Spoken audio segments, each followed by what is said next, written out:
தருமபுரியில் முடிவுற்ற திட்டப்பணிகளை முதலமைச்சர் மு.க.ஸ்டாலின் திறந்து வைக்கிறார். அதனை நேரலையில் காணலாம்.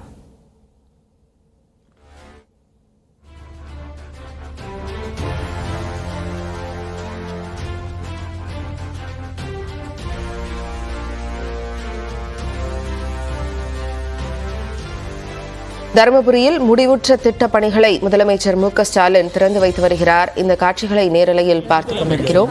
இது குறித்த கூடுதல் விவரங்களோடு செய்தியாளர் அபினேஷ் நம்மோடு இணைப்பில் இருக்கிறார். அபினேஷ், இந்த முடிவுற்ற திட்டப் பணிகள் என்னென்ன, அது குறித்த விவரங்கள்? தருமபுரி மாவட்டத்தில் ஊரக பகுதிகளில் மக்களுடன் முதல்வர் திட்டத்தை முதலமைச்சர் மு.க.ஸ்டாலின் இன்று தொடங்கி வைத்திருக்கிறார்.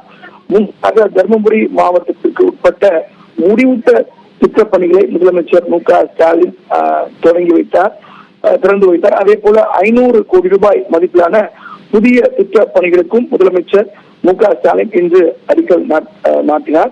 குறிப்பாக இந்த ஊரக பகுதிகளில் மக்களுடன் முதல்வர் அப்படிங்கிற திட்டம் இன்று தொடங்கி வைக்கப்பட இருக்கிறது. அரசினுடைய 44 சேவைகள், 15 துறைகள் உள்ளடக்கிய 44 சேவைகளை வழங்கக்கூடிய வகையில் இந்த திட்டம் என்பது அமல்படுத்தப்பட உள்ளது. முதலமைச்சர் மு.க.ஸ்டாலின் அந்த நிகழ்ச்சியில் பேசக்கூடிய நேரடி காட்சியை இப்போது பார்க்கலாம்.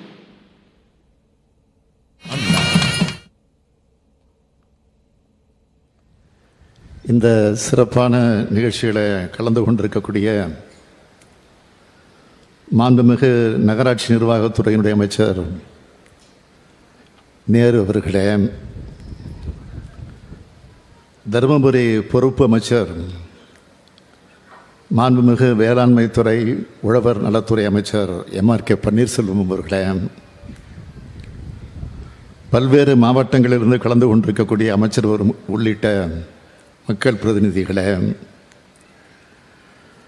நாடாளுமன்ற உறுப்பினர் திரு மணி அவர்களே, திரு செல்வ கணபதி அவர்களே,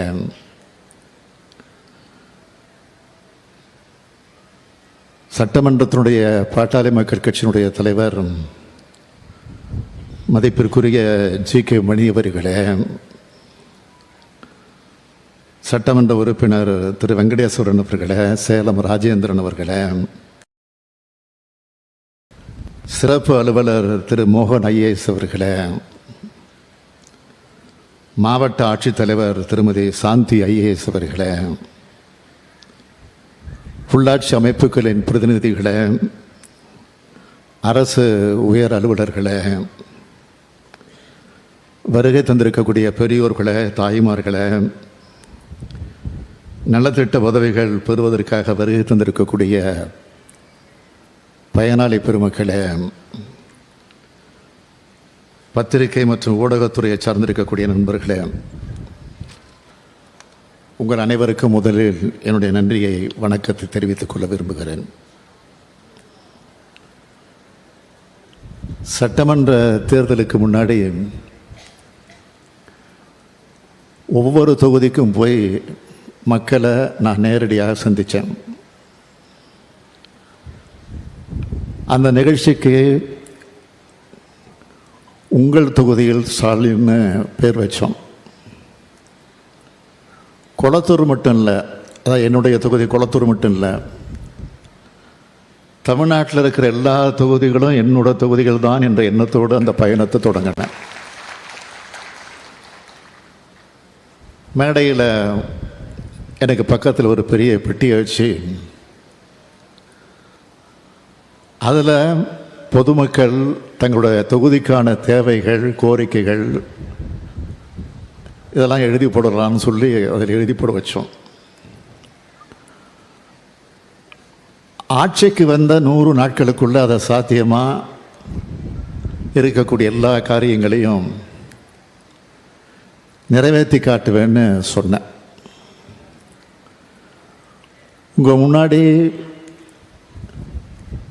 அந்த பெட்டியை பூட்டி திராவிட முன்னேற்ற கழகத்தினுடைய தலைமை நிலையமான அன்னாரி மலையத்தில் பாதுகாப்பாக கொண்டு போய் வச்சோம். உடனே எதிர்கட்சிகள் என்ன பேசுனாங்க,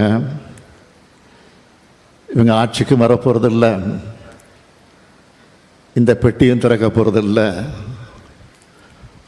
அப்படின்னு இருமாப்பில் கேலி பண்ணாங்க, கிண்டல் பண்ணாங்க.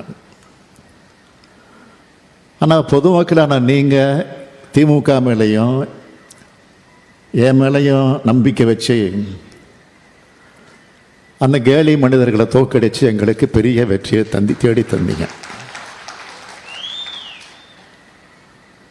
ஆட்சிக்கு வந்ததும்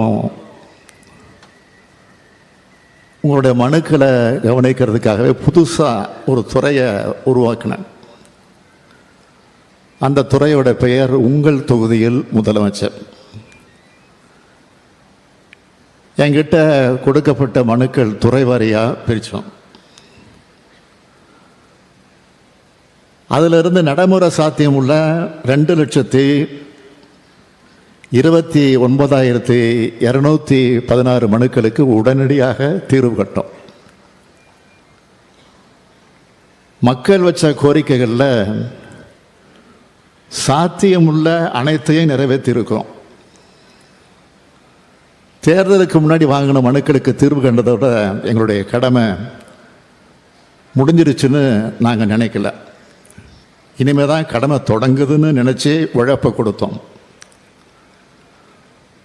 அதனால தான் தொடர்ந்து மனுக்களை வாங்கணும், அதை முறைப்படுத்தணும். எப்படியெல்லாம் முறைப்படுத்தணும்னு சொல்லணும்னா, முதலமைச்சருடைய தனிப்பிரிவு, முதலமைச்சரின் உதவி மையம், ஒருங்கிணைக்கப்பட்ட குறைதீர்ப்பு மேலாண்மை அமைப்பு, உங்கள் தொகுதியில் முதலமைச்சர் துறைன்னு எல்லாத்தையும் ஒருங்கிணைச்சு முதல்வரின் முகவரின்னு புதுசாக ஒரு துறையை உருவாக்கணும். பொதுமக்களுடைய கோரிக்கைகள் எந்த இடத்துலையும் எங்களுடைய பார்வையிலிருந்து தவறிடக்கூடாதுன்னு தான் இது எல்லாத்தையும் ஒருங்கிணைச்சோம். முதலமைச்சரின் தனிப்பிரிவில் பெறப்படக்கூடிய மனுக்கள் மட்டும் இல்லாமல் இணையதளம், அஞ்சல், சமூக வலைதளம், மாவட்ட நிர்வாகத்து மூலமாக தரப்படக்கூடிய மனுக்கள், அமைச்சர்கள் மற்றும் மக்கள் பிரதிநிதிகிட்ட கொடுக்கப்படுகிற மனுக்கள், இப்படி எல்லா மனுக்களும் ஒரே இடத்துக்கு போய் சேருது. மக்கள் தரப்படும் எல்லா மனுக்களையும் ஒரு குடையின் கீழே கொண்டு வந்தோம். எல்லா மக்களோட கோரிக்கைகளையும் தலைமைச் செயலகத்துக்கு வந்துடுச்சு. நான் முதலமைச்சராக பொறுப்பேற்றதும் முதல்வரின் முகவரின் துறையின் கீழ் இப்போ வரைக்கும் பெறப்பட்ட 68,30,281 மனுக்களில் 66,25,304 மனுக்களுக்கு உரிய முறையில் தீர்வு கண்டிருக்கும். அதுலேயும் தருமபுரி மாவட்டத்தில் மட்டும்